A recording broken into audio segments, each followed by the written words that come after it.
اعوذ باللہ من الشیطان الرجیم بسم اللہ الرحمن الرحیم وَلَقَدْ يَسَّرْنَا الْقُرْآنَ لِلذِّكْرِ فَهَلْ مِن مُدَّكِرٍ۔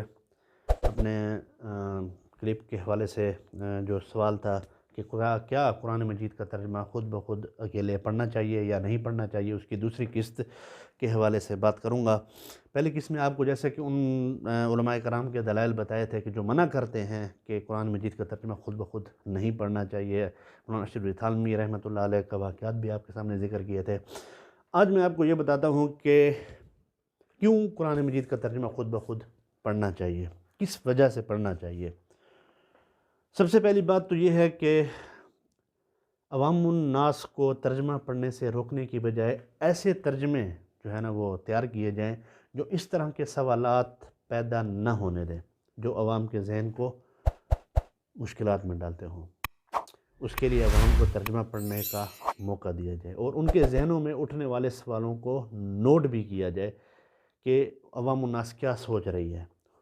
مزید خود بھی عوام کے ذہن کو سامنے رکھ کر مختلف تراجم قرآن کا جائزہ لیا جائے اور ایسے ترجمے تیار کیے جائیں جو قرآن کے مطابق بھی ہوں اور ان میں اس طرح کے سوالوں کے لیے گنجائش بھی کم سے کم ہو اور عوام الناس کے ذہن کے مطابق ہوں۔ دوسری بات یہ ہے کہ عوام الناس کو کیوں ترجمہ خود پڑھنا چاہیے، وہ اس وجہ سے کہ عوام کو ہدایت کی جائے کہ اگر ترجمہ قرآن پڑھتے ہوئے کوئی ایسی بات ان کے سامنے آئے جو امت میں رائج عمل سے ٹکراتی ہو یا کچھ عجیب سی عوام الناس کو لگے تو اہل علم سے ضرور پوچھ لیا کریں۔ عہد رسالت میں یہی ہوتا تھا، ایک صحابی نے غسل کے بدلے تیمم کا مطلب مٹی میں جو ہے نا لوٹنا سمجھ لیا، لوٹ پھوٹ ہونا سمجھ لیا، تو اللہ کے رسول صلی اللہ علیہ وسلم کے پاس معاملہ آیا تو آپ نے اس کی اصلاح فرما دی۔ تو لوگوں کی اصلاح کرتے رہیں۔ تیسری بات یہ ہے کہ جو پہلے میں نے آپ کو جیسے تھانوی رحمۃ اللہ علیہ کے پاس ایک آدمی آیا تھا، جیسے 2 آیات میں نے اس میں ذکر کی تھی، تو حضرت تھانوی رحمۃ اللہ علیہ نے اس کی اصلاح کی۔ تو اس قسم کی جو غلطیاں ہیں تو وہ ایسی نہیں ہے کہ ان پر ان کی وجہ سے ترجمہ پڑھنے پر ہی پابندی لگا دی جائے۔ اگر اس آدمی کو یہ اشکال ہوا بھی تھا کہ وضو میں پاؤں پر مسح کیا جائے تو حضرت ابن عباس کے شاگرد اکرمہ کی تو رائے ہی یہی تھی کہ وضو میں پاؤں پر مسح کیا جائے گا، جو رائے ایک بڑے عالم کی بن گئی۔ اگر اس کا شبہ ایک عامی کو بھی ہو گیا تو اس کو اتنا بڑا مسئلہ نہیں سمجھنا چاہیے کہ سارے عوام کو تا قیامت جو ہے نا وہ ترجمہ پڑھنے سے ہی پھر کیا ہے روک دیا جائے۔ اس لیے عوام الناس کو سوال کرنے کی گنجائش دینی چاہیے اور ان کو اجازت اس بات کی اتنی دینی چاہیے کہ اگر ان کو کوئی بات عجیب سی لگتی ہے تو علماء کرام اس کو تھوڑا سا برداشت کریں۔ چوتھی بات وہ یہ ہے کہ عوام الناس کو ترجمہ خود کیوں پڑھنا چاہیے، وہ اس لیے بھی کہ یہ سوچا جائے کہ احتیاط کے یہ تقاضے صرف غیر عربوں کے لیے ہی کیوں ہیں۔ عرب عوام بھی تو قرآن کی تلاوت کرتے ہوئے قرآن کا مفہوم بھی سمجھتے ہیں اور وہ بھی تو ایسی کسی عامیانہ غلطی کا ارتکاب جو ہے نا وہ کر سکتے ہیں۔ پھر کیا انہیں قرآن کی تلاوت سے بھی منع کر دیا جائے گا؟ نہیں۔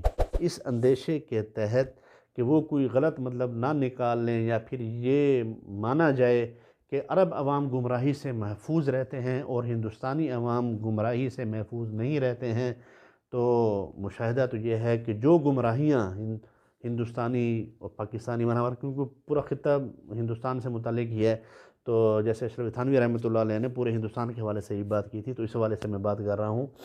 تو ہندوستانی عوام ہی نظر آتی ہیں، وہی گمراہیاں اسی پیمانے پر عرب عوام میں بھی نظر آتی ہیں، تو اس لیے بھی عوام الناس کو اجازت ہونی چاہیے۔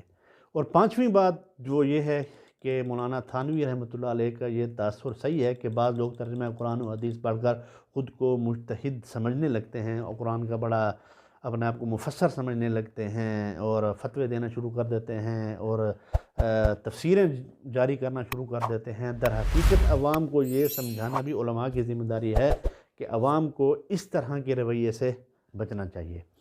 ترجمہ قرآن پڑھنے کا مقصد مفسر قرآن اور مفتی شریعت بننا نہیں ہونا چاہیے، بلکہ اپنی زندگی کو کتاب الہی کے نور سے روشن کرنا ہونا چاہیے، نہ کہ دوسروں کو کفر اور اسلام کے میں داخل کرنا یا خارج کرنا اس کا مقصد ہونا چاہیے۔ چھٹی بات یہ کہ علماء کرام کو کیوں عوام الناس کو کیوں ترجمہ پڑھنا چاہیے، وہ اس لیے کہ علماء کی ذمہ داری ہے کہ وہ عوام سے اپنے روابط زیادہ سے زیادہ مضبوط کریں۔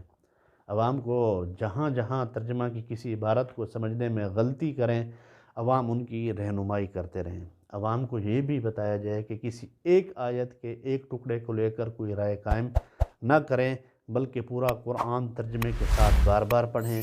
پورا قرآن بار بار پڑھنے کے بعد پھر کبھی امید ہے کہ آدمی کی کوئی غلط رائے پھر جو ہے نا اس سے نہیں بنے گی۔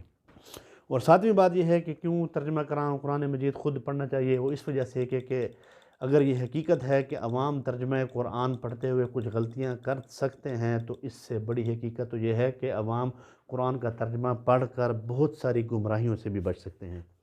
اگر ترجمہ قرآن پڑھنے سے چھوٹی چھوٹی غلطیوں کا کچھ اندیشہ ہے، تو ترجمہ قرآن پڑھنے سے بڑی بڑی گمراہیوں سے بچنے کی کبھی امید بھی ہے۔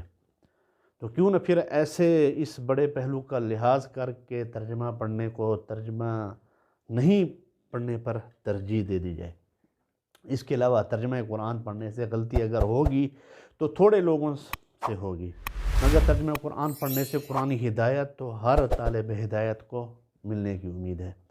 اگر ایسا ہے تو پھر تھوڑے لوگوں کی غلطی کے اندیشے سے سارے لوگوں کو اس بڑی نعمت و سعادت سے کیوں محروم رکھا جائے۔ اور سب سے آخر میں یہ بات کہ عوام الناس کو کیوں ترجمہ قرآن پڑھنے کی اجازت دی جائے، وہ اس لیے کہ قرآن مجید ہر انسان کی ضرورت ہے۔ قرآن مجید میں کہیں اشارہ بھی نہیں ہے کہ عوام اسے سمجھنے، اس پر غور کرنے اور اس سے اپنی زندگی کو روشن کرنے کی کوشش نہیں کریں۔ ہر خاص و عام قرآن مجید کی آیتوں کے مخاطب ہیں۔ اللہ کے رسول قرآن کی آیتیں ہر خاص و عام کو سناتے تھے۔ قرآن میں تو اس کا مطالبہ یہ ہے کہ غیر مسلم عوام بھی قرآن مجید کو سمجھیں اور اس پر غور کریں تاکہ انہیں ہدایت کا راستہ ملے، جبکہ مسلم عوام پر لازم ہے کہ وہ اپنی زندگی بنانے اور سنوارنے کے لیے اور گمراہیوں سے بچنے کے لیے قرآن مجید سمجھتے اور اس پر غور کرتے رہیں۔ تو لہٰذا اس پوری بحث کا خلاصہ کلام یہ ہوا کہ حضرت تھانوی رحمۃ اللہ علیہ نے اور جو بڑے علماء کرام تھے پہلے گزرے ہیں، ان کے زمانے میں جو موقف اختیار کیا تھا وہ ان کا اجتہاد تھا اور وہ احتیاط پر مبنی تھا۔ اور مگر اگر واقعہ یہ ہے کہ اس احتیاط سے بات جو ہے نا حقیقت میں پھر نہیں بن سکی اور امت کی حالت جو ہے نا وہ بگڑتی ہی چلی گئی اور بگڑتی جا رہی ہے، وہ اسی وجہ سے کہ وہ قرآن مجید کے نزدیک نہیں ہے۔ تو اس لیے عوام الناس کو فی الوقت یہ جو گزارشات پیش کی گئی ہیں ان کے مطابق قرآن مجید میں غور و خوض کرنا چاہیے، لیکن یہ ہے کہ علماء کرام سے رہنمائی لیتے ہوئے جہاں ان کو تھوڑا سا کوئی شائبہ ہو، کوئی عجیب بات محسوس ہو، تو وہ علماء کرام سے رابطہ ضرور کریں۔ امید ہے کہ آپ کو میری بات سمجھ آ گئی ہوگی۔ وما علینا الا البلاغ۔ السلام علیکم۔